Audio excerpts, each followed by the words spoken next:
Question 3. Observe cette suite de motifs construits à partir de petits traits de même longueur et complète le tableau. Donc dans le premier motif, on a 4 carrés, 1, 2, 3, 4. Dans le deuxième, on en a 7, ici, 10 dans celui-là.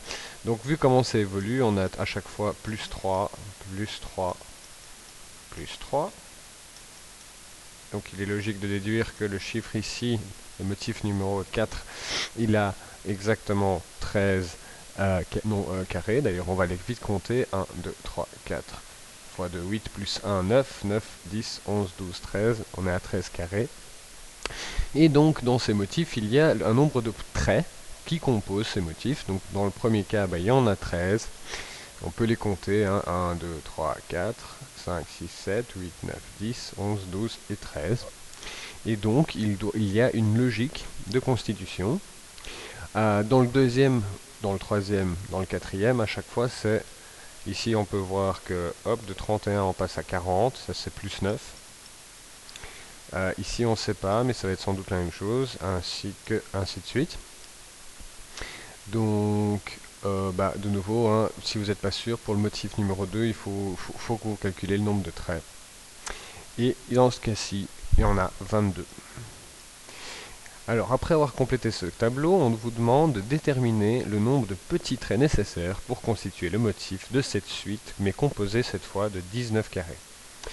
Donc, nous, on s'est arrêté à 13. On peut encore faire 1 plus 3, ça fait 16. Et encore plus 3, ça va faire 19. Donc, déjà, on sait qu'il s'agit de la suite, et c'est le motif numéro 6. Mais il faut faire un raisonnement. Il faut trouver aussi le nombre de petits traits. Alors, ici, on peut déterminer, faire un calcul. On remarque qu'à chaque fois, par exemple, que 13 par rapport à 4, c'est 3 fois 4 plus 1. 22 par rapport à 7, c'est 3 fois 7 plus 1, 10. C'est la même chose, 10 fois 3 plus 1 et 13. 13 fois 3, 39 plus 1, 40.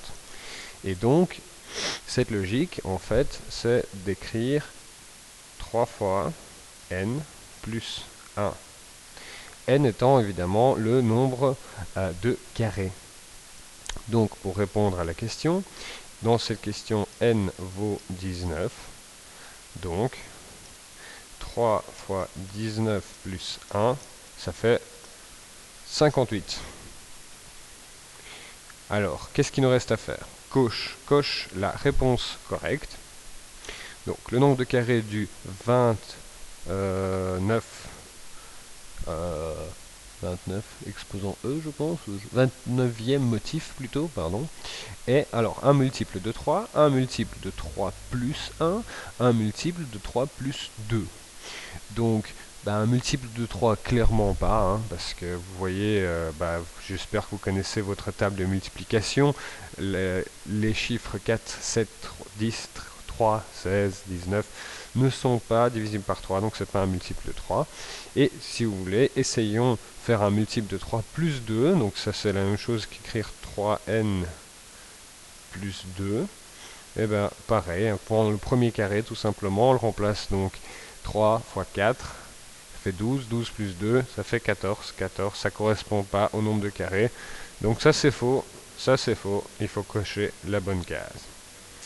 Propose donc une formule qui permet de calculer le nombre de carrés nécessaires pour construire le énième motif. Et ben en fait, j'ai été un petit peu trop rapide, je l'ai déjà écrit ici. En fait, il fallait l'écrire que en bas. En haut, le raisonnement suffit. Ce raisonnement-là suffit. Ça, c'est donc facultatif. Par contre, c'est obligatoire à la dernière question.